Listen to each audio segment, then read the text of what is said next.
Meet Félicette, a brave cat chosen by France to be the first cat in space. She was selected from a group of 14 cats trained for space travel. On October 18, 1963, Félicette was launched aboard the Véronique AG-1 rocket. Her mission to help scientists understand how living beings react to space travel. Félicette orbited Earth for 15 minutes, experiencing zero gravity before safely returning home.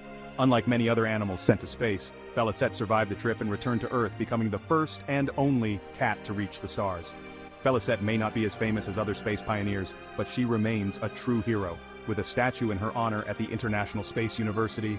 The cat who touched the stars, Félicette, the first cat in space.